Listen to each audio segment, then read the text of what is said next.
Brett Lawrie of the Jays here on Tim and Sid. You mentioned staying healthy. So let's talk about this for a moment. Have you changed your off-season workout routine at all to deal with the oblique? Yeah, you know what? That's just one of those things. You know, it's trying to figure out why it's happening. It's not necessarily that it's happening; it's why. So it's about figuring out why. So basically, what happened was when I hurt my ankle last year when I slid into second base. You know, that did some damage on my left side, and so the way my lower half was working, it was just kind of compensating weird, and just the way that I did it when I slid in there, it's kind of almost throwing my body off, and it's just making the way that I move and whatnot ever so slightly just a little bit more tight in my rotation and whatnot. So it's kind of just learning. It's a learning curve as well. It's not just going back and getting back into the weight room and getting after it. It's about quality over quantity, and I think that it's just learning and doing things correctly to get the proper movements and firing the little things to make the big things work better. And that's what I've been really working on, and doing the little things, because if you do the little things, I really feel like the big things will blossom in the end. So I just got to continue forward with what I'm doing. I'm happy with what I'm doing. I feel great, and I look forward to what it's going to be at the end product. So altering your workout regimen and altering, the way you get ready for a season, will it ever alter the way you play? You know what? It doesn't necessarily mean the way I play, because the reason I'm getting hurt isn't necessarily the reason how I play. It's just, those are just things that are just happening just from the way that my body is reacting, and it's not necessarily the way I play. It's just the way my body was compensating and the way it was going on with my ankle and past injuries that have brought up all these other ones. So it's basically trying to stay on top of these ones and get those little muscles that weren't firing around those other things to make the big things work more smooth. And I figure that if we keep on top of this thing, that everything's going to be all right. And I feel great. I feel like my rotation is a lot better, and just continue forward with doing what I'm doing. I really feel that I'm going to be okay. And I'm feeling real positive about it. I'm just going to keep going, do what I'm doing, and stick to this program that I'm on, and continue with it during the season as well, and really stay on top of this thing so I can just go out and have some fun and play with Russ and some of the new guys that we have coming along. It's going to be a great season. And play some ball. It's funny because we've had arguments on this show whether guys are injury prone or just unlucky. And, you missed a significant amount of games over the last 3 seasons. Are you ever worried that you might have to change the way you play the game, even though that's got you to where you are? I mean, you look what happened this year. I mean, you're in Cincinnati, and all of a sudden your first at bat, Johnny Cueto, he misses with a heater up and in, then you break your finger. So that's not necessarily the way I play. That's just something that's part of the game. I mean, Robinson Cano's over in Japan, he breaks his pinky toe. Like he said, quote him, he said it's just part of the game. Yeah. These are just things that it just happens, right? So for me, it's just I get hit by a pitch, I'm out for 4 to 6. That wasn't me. That was someone else, and that was just something that you just got to suck up and wear it and get back in there. And as soon enough, you don't play for a while, and then all of a sudden you just get back in, you ramp things up, and then something else happens. So it's just one of those things where you just got to just stay on top of it. It's a little bit frustrating, but at the same time, I don't really look at it just like I'm doing it myself. I went out there and I created all this myself. I ran into some bad luck here and there, and that's just part of the game. And that's what's part about manning up and just getting back out there and not worrying about that stuff. You just got to go back out, because there's 162 more coming in April. So there's not much to worry about last year. They only can worry about tomorrow and this next upcoming season, and that's what I'm doing. I'm not worried about the past.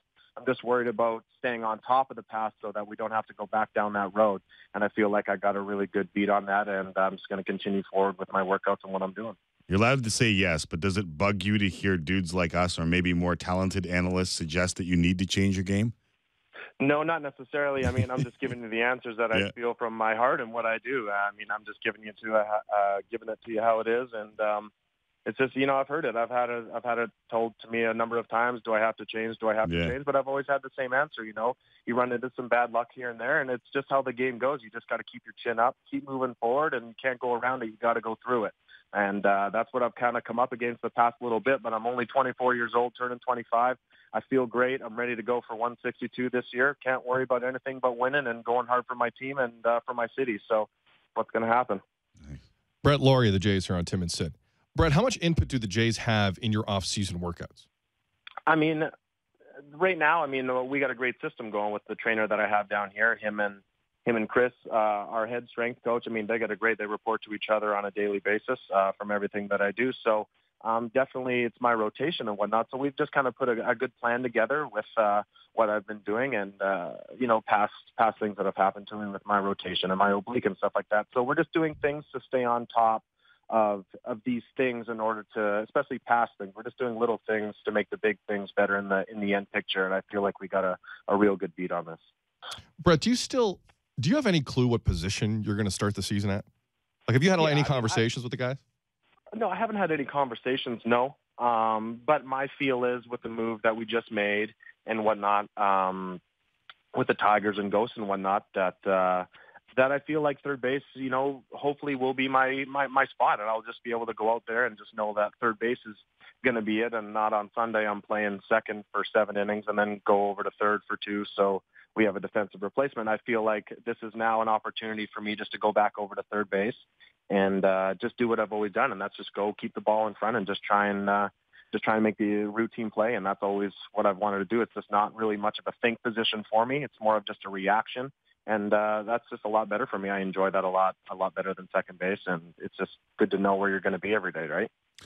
I noticed that you retweeted a quote from UFC light heavyweight champ John Bones Jones, who said, "Don't let a hard lesson harden your heart." Do you feel like you're battling that at all? You know what? You're running into, I've run into some problems, man. I want to play. I want to get out there. I want to go every single day, and I want to go play. And it's just I've run into some problems like that. And it's just like you can do two things. You can do one of two things. You can just be saddened about it and just be like, well, I hope I don't get hurt again. Or you can just say, you know what? I'm sick and tired of this. Get out of this. Figure out why it's happening. Get on top of it, accomplish it, and move forward from it. And that's what I'm really trying to do. I'm not dwelling on anything. I'm just moving forward with positivity, and I'm really trying to nip this thing in the butt. And I feel like I really am. I feel great, and I really feel like I'm doing the right things to better myself and to be able to go out there and compete on a everyday basis at the highest level. And it's just what I'm doing, and I feel like I'm headed in the right direction. You sound like a fighter. You don't sound like a guy that runs with the tail between the legs. No, you look like a fighter. Yeah, it's definitely not how things work. Brett, how much more do you think Alex is going to do here? Like, we were sitting here yesterday after the signing and saying, okay, this is nice, but they still need X, Y, Z, A, B, and C, and it would be nice if they can get 1, 2, and 3. Like, how crazy is the next 2, 3, 4 weeks going to be, do you think? Oh, definitely crazy, because you just see the first move that we made. We made a couple little ones in the beginning, but then you see the big one, and it's like boom. You get a guy back there now that's all-star, and he's going to be the captain out there for us. So it's just like we're definitely on the upswing. So there's a lot of room for improvement, I think, and I'm not really sure where they're going to go with it. It's definitely going to be exciting because I don't think anybody really saw where this was going with Russell. And I think it turned a few heads that the Blue Jays are making some moves. So I'm just excited to see what we're going to be in 2.5, 3 weeks here. And it's going to be interesting. I think the Blue Jays may turn some heads this offseason. All right, last hard-hitting one. I also noticed that you tweet about game shows often. I saw The Feud. I saw Jeopardy. What is the greatest game show in the history of mankind?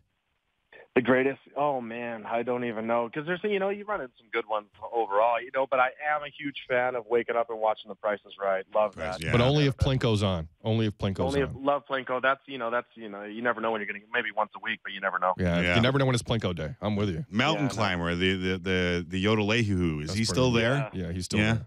Stop. Yeah. And I got to be honest, because I never get things right on the first chance. Hole in one or 2 is now my favorite. Yeah, exactly right. All right, Brett, listen, all the best with the conditioning in the offseason. Enjoy the news filtering in. I agree with you. I think this next month and a bit's going to be wild. Exciting. And we'll see you at spring training. We appreciate the time. Thanks. Yeah, sounds good, guys. Enjoy talking to you. There is Brett Lawrie, and pride of BC, third baseman, Toronto Blue Jays.